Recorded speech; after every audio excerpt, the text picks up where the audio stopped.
आचार्य ललित कुमार त्रिपाठी महोदयेभ्यः इदानीम् अवसरः अस्ति आचार्य प्रवाणां सप्तमकुमारी महोदयानाम् आगत्य स्वकीयं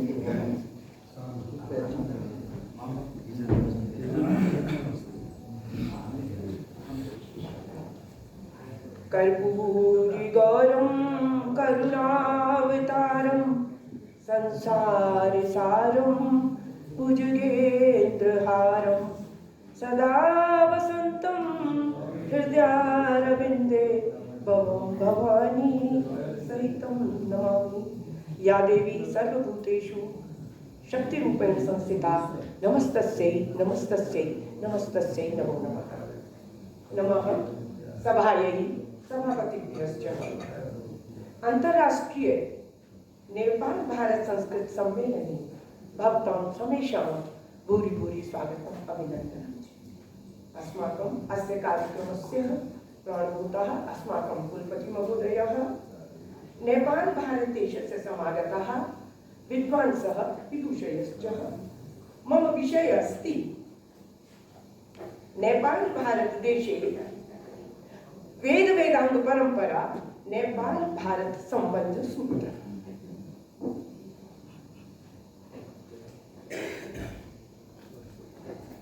सत्येन ब्रह्मचर्येण व्यायामेन अथ विद्यया देशभक्तयः आत्मत्यागेन सम्मानः सदा एकं लक्ष्यं लक्ष्यीकृत्य एकत्वभावनायाः कर्म करणम् एकता इति उच्यते। एकतया मानवः राष्ट्राणाम् उन्नति कर्तुं समर्थः पूजनीयः च भवति। संस्कृत भाषा राष्ट्रीय एकतायाः सूत्रधारः प्रतिभाति। ऋग्वेदे उक्तं संगच्छध्वं संवदध्वं संवो मनांसि जानतां देवाः भागं यथा पूर्वे संजनानाम् उपासते। संस्कृत भाषा विश्वस्य प्राचीनतमासु भाषासु अन्यतमा अस्ति। एषा भाषा नेपाली भाषायां माता इति प्रसिद्धः अस्ति। भाषा भिन्न भिन्न व्यक्तित्वयोः मध्ये भावनानाम् अभिव्यक्तिं दर्शयति। एतत् परस्परं मानव मूल्यानां मानदण्डान् परिस्ततयश्च प्रददाति। न केवल समुदायस्य विचाराणां धारणानां भावनानां मूल्यानाम् अपितु सामाजिक परिचयस्य नहीं नेपाल के बारे में थोड़ा ठीक कोई कोई बात नहीं। अब हमें के बारे में बताइए। अखिल भूमंडले अस्मिन् समुपलब्धेषु विविध भाषागत प्राचीन ग्रंथेषु वेदः सर्वेभ्यः प्राचीनतमः इति सर्वैरेव अङ्गीक्रियते।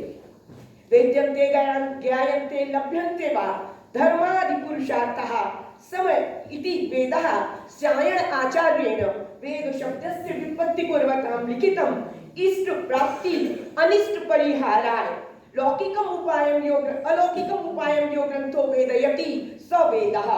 अतएव महर्षिणा सायणे कृष्ण यजुर्वेदीय भाष्य भूमिकायां परिभाषा रूपेण इदं कथितं प्रत्यक्षेण अनुविद्यः यस्तुपायो न विद्यते एनं विन्दन्ति वेदेन तस्मात् वेदस्य वेदता सर्वमतावलम्बिनः प्राच्याः पाश्चात्याः च विद्वांसः एकमत्यः स्वीकुर्वन्ति यत् वेदः अखिल विद्यानाम् आधारभूतः विराजते।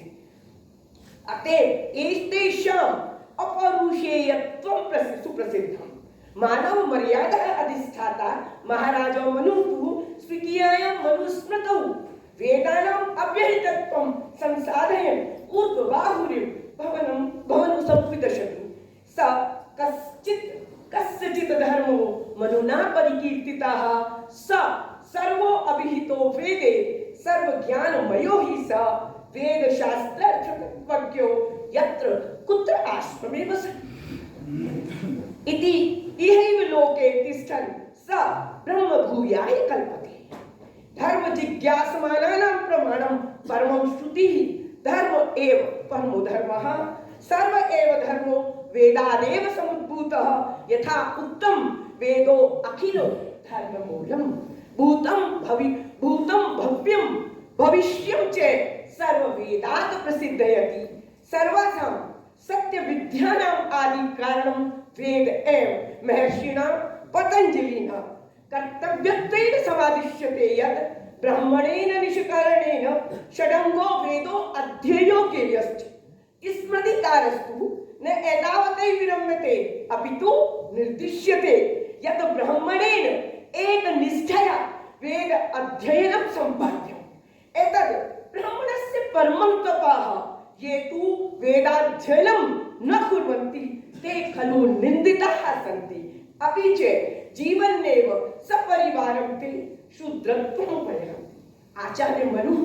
उचितमेव कथयति यत् यो अनधीत्य द्विजो वेदम् अन्यत्र कुरुते मतिं स जीवन्नेव शूद्रत्वम् आशु गच्छति सान्वयः वेदशब्दत्वेन मुख्यतः ऋग् यजु साम अथर्व नामभिः प्रचलितानां चत्वाराणां बोधः एतेषामेव चतुर्णां वेदानां व्याख्यानभूताः व्याख्यानभूताः ब्राह्मणग्रन्थाः सन्ति येषु वैदिककर्मकाण्डस्य विशदवर्णनम् अस्ति वैदिककर्मकाण्डसम्पादकाः आरण्यकग्रन्थाः परिशेषरूपेण सन्ति इति शब्देन अवबोध्यते अतएव मन्त्रब्राह्मणयोः वेदनामधेयम् वेदानां सम्यक् रूपेण अर्थावबोधनाय तत् स्वर आदि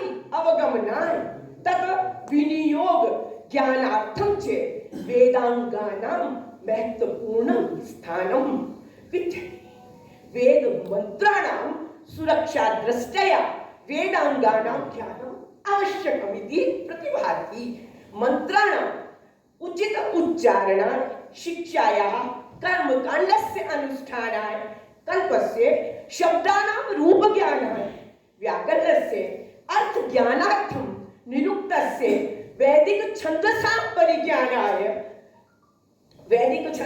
परिज्ञानाय छन्दसः एवं अनुष्ठान उचित काल निर्णयाय ज्योतिष शास्त्रस्य उपयोगो वर्तते एवं अनया उपयोगितया एव एतानि षड् वेदांगानि इति कथयति उक्तं चेत् शिक्षा कल्पो व्याकरणं निरुक्तं छन्दसां चयः ज्योतिषम् आयनं चैव वेदांगानि षडेव तु षड्णाम् एतेषां महत्त्वं निरीच्यैव पाणिनीयशिक्षायां प्रतिपाद्यते यत् छन्दः पादौ तु वेदस्य हस्तौ कल्पो अथ पठ्यते ज्योतिषमेनं चक्षुनिरुक्तं श्रोत्रमुच्यते शिक्षाघ्राणं तु वेदस्य मुखं व्याकरणं स्मृतं तस्मात् सांगम् अधीत्यैव ब्रह्मलोके महीयते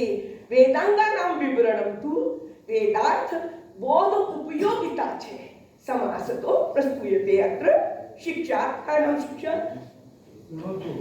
अस्ति सुनिए सुनो आप सुनिए हम सभी यहाँ पर भारत और नेपाल के विद्वान यहाँ एकत्रित हुए हैं हमारा उद्देश्य है कि किस तरह से हम यहाँ पर भी संस्कृत का प्रचार प्रसार कर सकते हम सभी का ईश्वर एक है आप भी पशुपतिनाथ भोलेनाथ को पूछते हैं हम लोग भी शिव की उपासना करते हैं हम भी इसलिए हिंदी में बोल रही सभी लोग समझ जाए इसीलिए हमारा दायित्व बनता है कि जिस भाषा में हम अपने देवों की उपासना करते हैं जो भाषा उन्हें प्रिय है तो हम भी उसके विकास के लिए कार्य करें हम लोग आपके साथ मिलजुल कर कार्य करना चाहते हैं तो आप अगर आगे बढ़ेंगे तभी हम कुछ कर पाएंगे एक हाथ से तो ताली बजेगी नहीं इसलिए हमारी कुलपति महोदय चाहते हैं कि संस्कृत का विकास न केवल भारत तक सीमित हो अपितु विश्व के सर्वत्र